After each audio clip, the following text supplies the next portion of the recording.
और आप देख रहे हैं मेरे साथ, पूछता है भारत। दर्शकों, जितनी भी बार भारत की विपक्षी पार्टियां कोई भी इलेक्शन हारती हैं, वो कोई ना कोई बहाना ढूंढती हैं, लेकिन बिहार की हार के बाद बिहार में they've been completely uprooted, जिसे कहते हैं कि जड़ समेत उखाड़ के फेंक दिया है।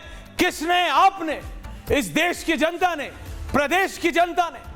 तो इस बार उन्होंने किसी मशीन को नहीं, उन्होंने किसी बूथ को नहीं, उन्होंने लोकल पुलिस को नहीं, उन्होंने सेंट्रल पुलिस फोर्सेस को नहीं, उन्होंने पूरे के पूरे इलेक्शन कमीशन को, पूरे के पूरे संस्थान को, वो संस्थान, वो इलेक्शन कमीशन जो 47-51 से लेके आज तक हर एक इलेक्शन कराता आया है इस देश में, उसी को कटघरे में खड़ा कर दिया।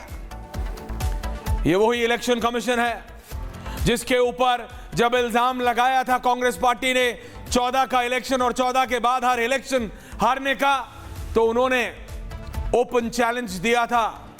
जफर साहब, ओपन चैलेंज इलेक्शन कमीशन ने कि आ जाओ, तुम्हें लगता है हमारी ये मशीनें लैपटॉप या मोबाइल फोन से हैक होती है, तो ले आओ बड़े से बड़ा लैपटॉप, ले आओ अपना सुपर कंप्यूटर, देश से विदेश से जहां से लाना है ले आओ, लेकिन हमारी ये ईवीएम को हैक करके दिखाओ।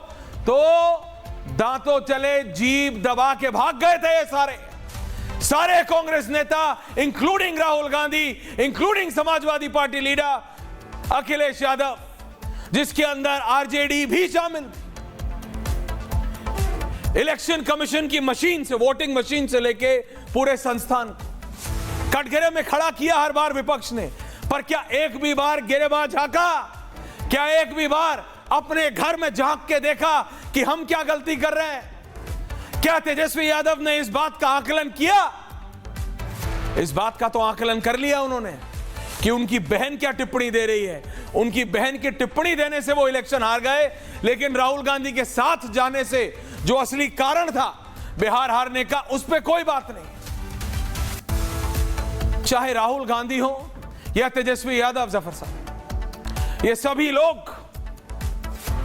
लोग पता है किस तरह से काम करने लगे हैं। अजीज खान साहब, उस स्कूल जाने वाले बच्चे की तरह जिसके मार्क्स कभी भी 33 नहीं आ पाते, वो 20, 22, 17, 27, 28 पे आ जाता है, और हर बार वो घर जाके अपने माँ बाप को यही बोलता है कि मम्मी मेरी गलती नहीं है, इस बार टीचर गड़बड़ थी, मम्मी इस बार मेरी गलती नहीं है, वो कलम नहीं लिखी मम्मी, पेन की इंक खत्म हो गई, अगली बार मम्मी कागज में गड़बड़ी थी, पेन अटक गया मम्मी। जब बाप ने बैत मारी तो बोला पापा मेरी गलती नहीं है पापा, बुखार था पापा, 102 103 बुखार था। हाँ गरिमा मैंने किया था, मेरे को क्यों कान में याद दिला रही हो अभी, लेकिन ये रियलिटी है। राहुल गांधी ऐसे ही कर रहे हैं, उन्होंने पूरे इलेक्शन के प्रोसेस का मजाक बना दिया है। उन्होंने आपको, देश की जनता को एक खिलौना समझ लिया है। वो एक पार्ट टाइम नेता है जफर साहब, पार्ट टाइम नेता। बिहार के चुनाव में मुझे बताइए, छोटे से छोटी पार्टी का नेता जिसके 2 सीट आए हो, 3 सीट आए हो, असउद्दीन ओवैसी देख लीजिए, 5 सीट लाया अगला। क्या वो कोलंबिया में जाके कॉफी बनाना सीख रहा था? ये वो नेता हैं जो टाइम पास के लिए राजनीति करते हैं, और जब देश की जनता या किसी प्रदेश की जनता आपको नकार देती है तो फिर क्या करो? उंगली तो उठानी है। उंगली उठाओ बीजेपी पे, उंगली उठाओ नरेंद्र मोदी पे, उंगली उठाओ अमित शाह पे, और कुछ ना मिले तो उंगली उठा दो संस्थान पे। कौन सा एक संस्थान है जिसपे कांग्रेस पार्टी ने सवाल ना लगाया हो? ये मजाक बन गया है। अब एसआईआर को बता दिया है जफर साहब कि ये एंटी मुस्लिम है। ममता बनर्जी हर दिन प्रतिक्रियाएं दे रही हैं बिहार के रिजल्ट के बाद।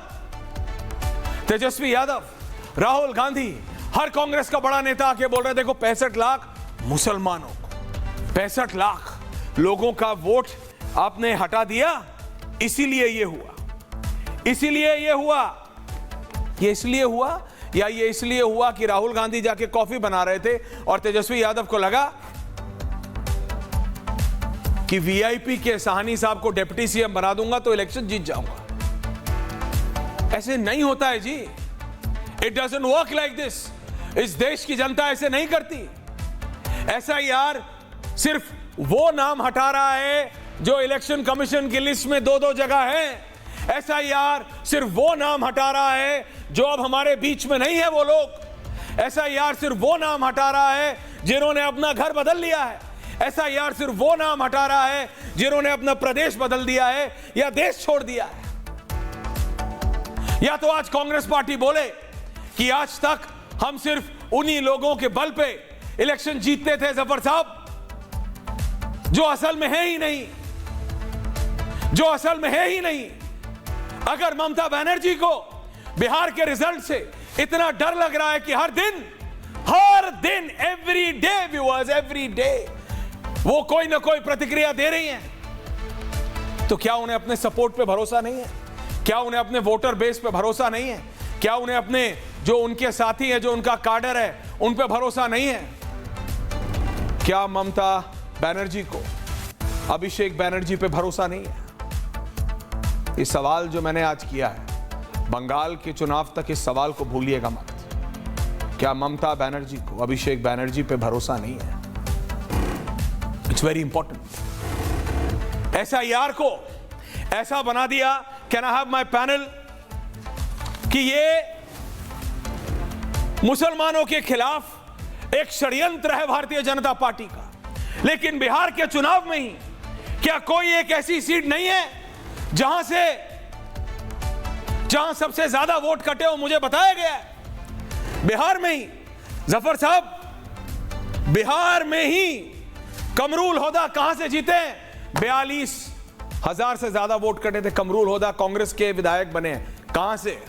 पूछता है भारत, पूछता है भारत।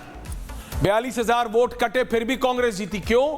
क्योंकि वो कांग्रेस, बीजेपी, आरजेडी, जेडीयू का वोटर नहीं है। वो लोग हैं जो प्रदेश छोड़ चुके हैं या एक जिले से दूसरे जिले में जा चुके हैं। वो लोग हैं। वो कपूर और खान देख के नहीं काटा जा रहा है वहां नाम इलेक्शन कमीशन से। सिर्फ ये देख के काटा जा रहा है कि कपूर बिहार छोड़ा है कि खान साहब बिहार छोड़ के गए हैं या बिहार के एक जिले से दूसरे जिले में चले गए हैं। पहले की तरह नहीं है कि दोनों जेब में हाथ डालिए और दो वोटर आईडी कार्ड निकाल दीजिए। बात सिर्फ इतनी है, सिंपल है। लेकिन इनको बहाना ढूंढना है। लेकिन यह बहाना आखिरकार कब तक चलेगा? दर्शकों, सवाल सिर्फ यह है, मुसलमानों के नाम पे मुस्लिम तुष्टीकरण करते रहे। हालांकि टॉपिक नहीं है जफर साहब, आ रहा हूं आप सबके ऊपर। अजीज खान साहब से भी आज तक बिहार से लेकर दिल्ली तक यही बोला गया कि मुसलमानों की सरपरस्ती करने वाले लोग, मुसलमानों का ध्यान रखने वाले उनके नेता, उनके सोशल वर्कर हमेशा यह कहते रहे कि जो सत्ता पे काबिज रहते हैं, जो सत्ता में होते हैं, उन्होंने कभी इस कौम को पढ़ने नहीं दिया, उन्होंने कभी इस कौम को एक्सपोजर नहीं दिया। पूर्व सांसद जी, आज पूछता हूं मैं और पूछता है भारत आपसे,